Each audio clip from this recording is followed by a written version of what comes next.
Il y a quelques semaines, j'ai envoyé, comme à tous les mercredis, une infolettre aux abonnés de mon courrier hebdomadaire et j'ai reçu un nombre phénoménal de réponses. Et c'était pas des petites réponses genre « Ah, merci pour ce beau message-là », mais c'était des paragraphes complets de femmes qui me disaient à quel point ce message-là leur avait permis de comprendre pourquoi elles procrastinaient, ou en fait pourquoi elles pensaient qu'il y avait de la procrastination derrière des projets de cœur qu'elles voulaient mettre au monde. Alors aujourd'hui, on va parler de ça. Je vous lis textuellement un message justement que j'ai reçu d'une de mes abonnées qui s'appelle Claudia. Elle a dit « Je vis exactement ce que tu décris ici depuis un bon moment déjà. Je me questionne depuis tellement longtemps à savoir pourquoi j'arrive pas à faire le pas. Il y a quelque chose de plus profond et j'arrivais pas à mettre le doigt dessus. » Donc, si jamais ça vous parle, eh bien, dites-vous que ce n'est que la pointe de l'iceberg. On va vraiment plonger aujourd'hui dans un sujet fascinant. Et qui, comme souvent, c'est un sujet que j'ai moi-même expérimenté avant de vous le transmettre. En fait, avant d'écrire cette infolette-là, j'étais comme un peu prise dans une spirale qui m'amenait énormément de frustration parce que je croyais que j'étais en train de procrastiner. Je pensais que j'étais en train de procrastiner par rapport à un projet qui est super important pour moi, un projet de cœur. Je vous l'ai annoncé il y a quelques épisodes, je suis en fait en train de travailler sur la rédaction de mon deuxième livre. Donc, je suis l'auteur d'un tout premier livre qui s'appelle « Avancer sans s'épuiser » qui a vu le jour il y a quelques mois. Et déjà, je suis en train de travailler sur mon deuxième livre. Mais avant de commencer activement à travailler sur mon deuxième livre, je veux dire, j'avais fait beaucoup de travail d'introspection. Je suis aussi accompagnée par ma coach d'écriture. Donc, on avait fait plusieurs exercices. Et là, j'étais rendue au moment où je pouvais m'asseoir et vraiment écrire. Et malgré le fait que le sujet de mon livre est super clair, malgré le fait que j'avais vraiment beaucoup de temps pour écrire et malgré le fait que j'avais absolument aucune raison de ne pas m'asseoir et de le faire, parce que c'est vrai, j'ai oublié de vous le dire, mais j'étais super motivée par ça, je ne le faisais pas. Donc, j'étais très frustrée. Et un bon soir, comme souvent, je fais la vaisselle le soir et comme très souvent quand je fais la vaisselle, j'ai littéralement des aha moments quand je fais la vaisselle et j'en ai eu un soir parce que j'ai compris que derrière, en fait, ma genre de procrastination, ne pas m'asseoir pour écrire le livre, il y avait quelque chose d'autre qui se cachait derrière et en fait, c'est ça que je veux vous parler aujourd'hui. Je veux vous parler en fait que pour moi, ce projet-là, le projet de livre, puis vous allez pouvoir faire le parallèle vous-même avec vos propres projets de votre côté, j'ai réalisé que ce projet-là, c'était pas juste un livre, c'était pas juste un projet. C'est en fait un projet qui va aller changer quelque chose concrètement. Oui, pour les autres, mais surtout aussi pour moi. C'est un projet qui va déplacer de l'air. Puis de l'air, pas parce qu'il va nécessairement déranger, quoique peut-être, on ne le sait pas, mais ça va aller déplacer beaucoup de choses en moi. Puis ce livre-là, c'est un projet, c'est qu'une fois qu'il va être complété, ça va m'amener complètement ailleurs. Ça va m'amener complètement ailleurs en tant que personne, mais ça va aussi, c'est comme si ça va amener ailleurs mon positionnement aussi, ce qui fait que les gens vont commencer à me percevoir différemment et autrement. Alors, à ce moment-là, en lavant ma vaisselle, un bon mardi soir peut-être, et j'ai réalisé que parfois, c'est pas l'action qui nous bloque, mais c'est la transformation qu'elle implique, en fait. Et dans ça, c'est pas juste, il n'est pas juste question de créer quelque chose. C'est surtout de dire au revoir à une ancienne version de nous-mêmes, une version de nous qui était peut-être beaucoup plus confortable, qui était connue, on était en terrain connu, qui dérangeait peut-être pas beaucoup encore. Et donc, cette genre de peur-là que de devenir finalement la personne qu'on va devenir à travers ce projet-là, bien, ça nous fait peur, puis ça crée une résistance silencieuse, comme je l'appelle. Puis cette fameuse résistance-là, bien, elle va se faufiler, puis elle va se déguiser en un paquet de choses, là, en un paquet d'excuses. Ça peut être en des distractions, ça peut être en des petites tâches qu'on va faire à droite et à gauche, en peut-être des pensées qui vont juste nous dire « Ah, ben je vais le faire plus tard finalement ».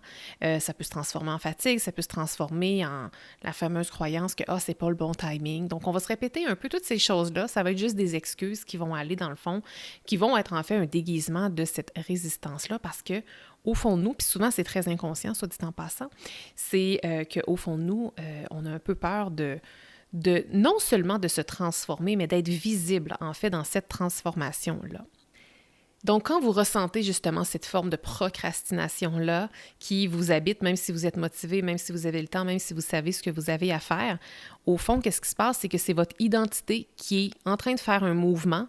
Puis, étant donné que ce mouvement-là est en train de se faire, il y a comme une hésitation, en fait. Puis, l'hésitation vient du fait que votre identité, elle hésite parce que si vous avancez et si vous vous montrez tel que vous êtes vraiment, vous ne pourrez plus après ça revenir exactement comme avant. Vous ne pourrez plus revenir comme avant parce que non seulement vous allez avoir été vu possiblement auprès de d'autres personnes, mais c'est que vous aussi, vous allez avoir goûté à la nouvelle version de vous. Puis là, dans cet épisode-ci, je parle de projet, mais je parle pas d'un projet qui est imposé par un supérieur. Je parle pas d'un projet que votre mère, votre patron, votre conjoint vous dit « Hey, il me semble que tu serais bonne pour faire ça ». Je parle vraiment d'un projet de cœur, un genre de projet d'âme. Là. C'est comme mon livre. Là. Mon livre, c'est pas moi qui l'a provoqué, c'est lui qui m'a trouvé.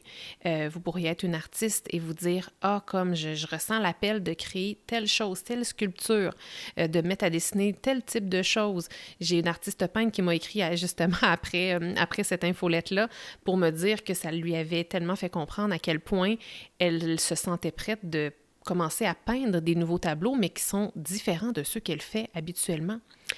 Donc, vous comprenez ici que c'est pour ça qu'on parle d'identité, parce que notre identité, parfois, elle a peur d'évoluer pour nous montrer tel qu'on est vraiment. Donc, pour se montrer tel qu'on est vraiment, il faut que ce soit un projet intrinsèque, un projet d'âme, un projet de cœur, un projet qui vient vraiment de nous, et non un projet qu'on fait parce qu'on est soi-disant juste bonne pour le faire ou parce qu'on nous l'a imposé. Et moi, ce que je remarque, c'est que souvent, ce qu'on évite finalement, c'est pas nécessairement le travail qui se cache derrière le projet. On va penser que c'est ça, parce que moi, je me suis dit, sûrement que je commence pas parce que je le sais à quel point un livre, c'est gros à écrire, à quel point ça va me demander du temps. Mais souvent, c'est ça, c'est pas le travail qu'on évite ou bien le projet en question, c'est la transformation.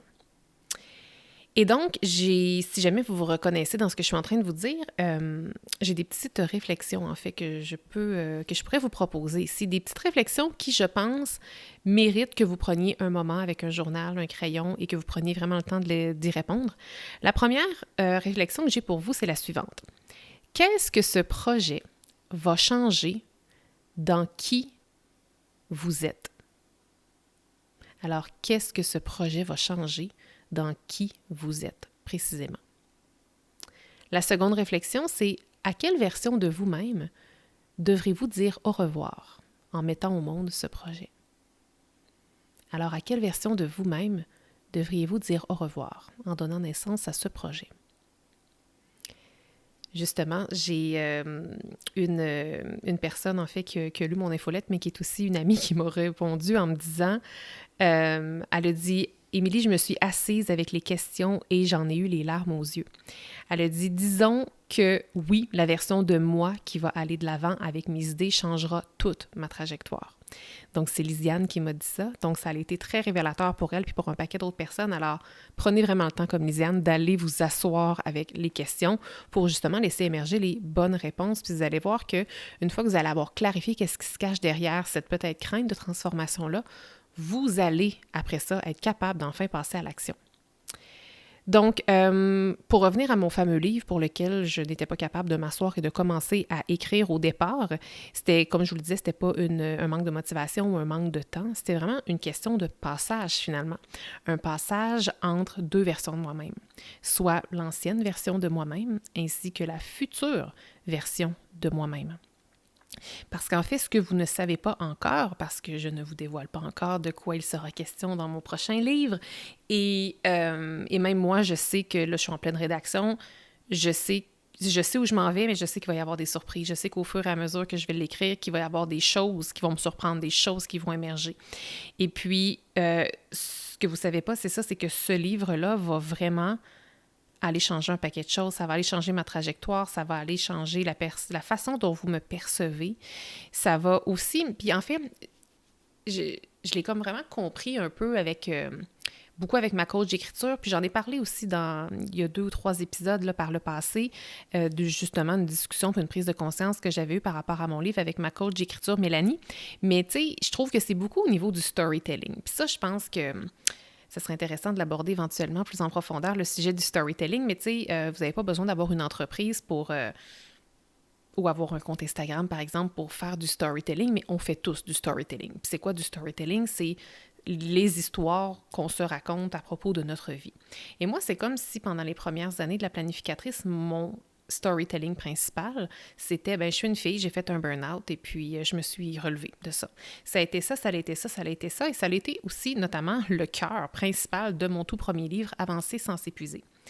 Cependant, je dois réécrire un nouveau storytelling. Je dois m'écrire un nouveau script là, maintenant parce que, pas que je suis plus cette personne-là, pas que cette histoire-là ne m'appartient plus. Elle m'appartient à tout jamais, cette histoire-là.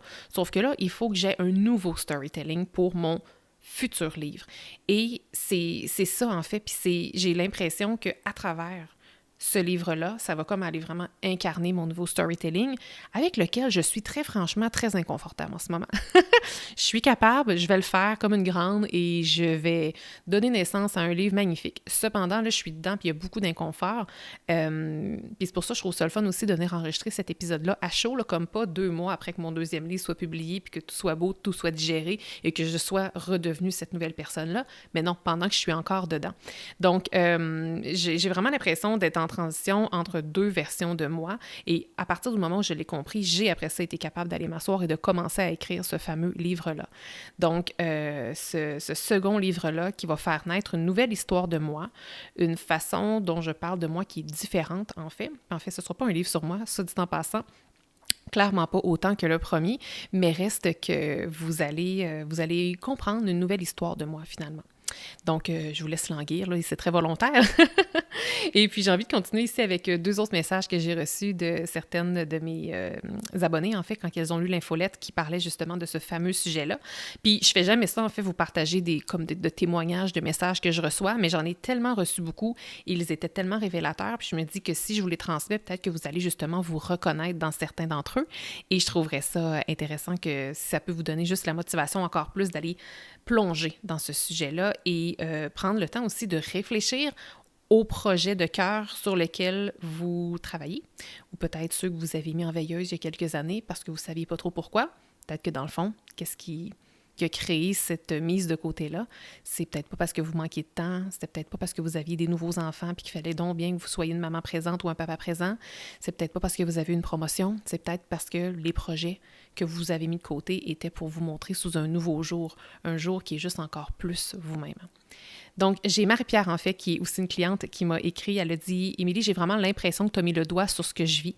Je me posais la question dernièrement à savoir pourquoi je ne me mettais pas en action. J'ai l'impression d'être depuis 6 mois sur une case et je n'avance plus. J'avais l'impression de manquer d'énergie, mais au fond, c'est peut-être la peur de faire le pas qui changera le cours de ma vie. » Fait que tu sais, c'est pas rien, hein? C'est pas rien. Encore une fois, là, je sais c'est quoi le projet de Marie-Pierre parce que c'est ma cliente, mais c'est clairement un projet qui va changer le cours de sa vie, au même titre que mon second livre va changer le cours de ma vie, assurément. Au même titre que l'artiste peintre dont je vous parlais tantôt, elle aussi, si elle s'en va vers ce type de toile-là, ça va changer sa trajectoire d'artiste, c'est certain. Et puis, il y a Cathy également qui m'a écrit, elle a dit « Tu viens de me faire réaliser quelque chose d'important. Tout s'éclaire. Ce message me fait prendre conscience de cette nouvelle identité, ce nouveau moi qui me fait un peu peur. » Fait que derrière toute cette transformation-là, on quitte quelque chose de connu, on quitte un terrain connu pour vivre une transformation. Et comme derrière chaque transformation, il y a de la peur. Derrière chaque transformation, il y a du courage qui est nécessaire parce que, honnêtement, si c'était super facile de se transformer, tout le monde se transformerait. Tout le monde vivrait une évolution, tout le monde serait en expansion. Et peut-être bien qu'on vivrait dans un bien meilleur monde, mais la réalité est que la transformation demande du courage, ça demande de l'inconfort. Et j'espère vraiment que cet épisode-là va venir un peu réveiller ça en vous. Oui, j'espère que ça va vous motiver, vous donner du courage pour passer à l'action, mais j'espère surtout, vous faire prendre conscience que la procrastination, que vous pensez qu'il est peut-être caché derrière un manque de temps, un mauvais timing ou un manque de motivation, bien, c'est peut-être justement cette crainte-là, cette peur-là de vivre cette transformation-là et de vivre ce fameux passage-là. Alors, si jamais vous aussi, vous avez un projet qui vous appelle, si jamais vous avez un projet pour lequel vous avez du temps, de la clarté, de l'espace puis de la motivation, mais que vous faites quand même pas le premier pas, bien, je pense que vous savez aujourd'hui pourquoi. En tout cas, je l'espère. Et si jamais vous écoutez cet épisode-ci aujourd'hui, je pense que c'est pas un hasard, c'est sûrement en fait un signe que vous êtes prête pour cette transformation-là et qu'il est justement temps de passer à l'action. D'ailleurs, en réfléchissant à tout ceci, j'ai mis des mots sur quelque chose que j'ai envie de vous transmettre, puis je vous dis ça de ce pas. En fait, chaque fois que vous remettez à plus tard un projet qui vous appelle, puis là, quand je parle de projet qui vous appelle, puis il est d'ailleurs question de ce type de projet-là dans l'épisode, je vous disais, c'est un projet d'âme, un projet de cœur, mais tu sais, un projet qui est vraiment aligné, là, un projet identitaire, un projet là, qui vous réveille la nuit tellement que vous avez l'impression qu'il vous appelle, un projet qui n'est pas capable de vous quitter même si vous le mettez dans un tiroir ou vous essayez comme de le repousser, OK? Je parle de ce projet-là. Donc, chaque fois que vous essayez de remettre à plus tard un projet de cette envergure-là ou de cette importance-là, plutôt parce que l'envergure n'a pas rapport, là, c'est plus l'importance du projet, mais il se crée quelque chose d'invisible. Il se crée une dette. Et là, je ne fais pas référence ici à une dette financière. Je parle d'une dette identitaire. Ce qui fait que c'est un peu comme si vous deviez à votre future self, donc à la version future de vous-même, c'est comme si vous lui deviez une action que vous savez que vous devriez faire aujourd'hui. Et plus vous repoussez cette dette-là, ben qu'est-ce qui arrive, hein? Ben les intérêts ils vont monter. Les intérêts vont monter. Puis ils vont monter sous quelle forme? Bien, ils vont monter sous forme de frustration, sous forme de perte de confiance en vous, sous forme d'énergie mentale gaspillée. Ça va être peut-être des pensées répétitives, des pensées négatives aussi par rapport à vous. Là. Ah, t'es pas bonne, t'es jamais capable d'honorer qu'est-ce que tu voulais faire, blablabla.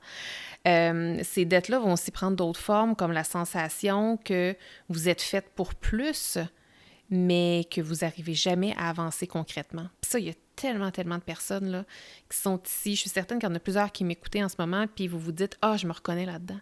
Je le sais au fond de moi, là, que je suis faite pour plus, qu'il y a quelque chose de plus grand qui m'attend, mais pourtant, il n'y a jamais rien de concret qui se passe, même si vous essayez des choses. » Ça, là, c'est la fameuse dette que vous êtes en train de vivre. Ce qui fait que il y a beaucoup de gens qui pensent procrastiner comme une tâche ou un projet, mais en réalité, ces gens-là font juste accumuler une dette envers leur propre avenir. Alors, aujourd'hui, ce que je vous invite à faire à la fin de cet épisode-là, c'est pas à penser à votre projet final, là, parce que ça, des fois, ça peut faire peur. Je vous invite simplement à penser à faire un premier paiement. Tu sais, qu'est-ce qu'on fait quand on a une immense dette, là? Une dette d'études, une dette sur un véhicule, sur une maison, une dette, peu importe. Tu sais, quand c'est un gros montant, là, rares sont les personnes qui vont aller clencher la dette au complet. Souvent, on va juste commencer avec un paiement, un petit paiement. Donc aujourd'hui, je vous invite à faire ça face à votre projet pour aller diminuer cette dette-là. Faites juste un petit paiement. Un petit paiement sur votre avenir. Ça peut être un appel, ça peut être d'écrire une page, ça peut être d'écrire un premier mot, ça peut être de prendre une décision. Ça n'a pas besoin de prendre 3 heures, là, ça peut juste prendre 10 minutes.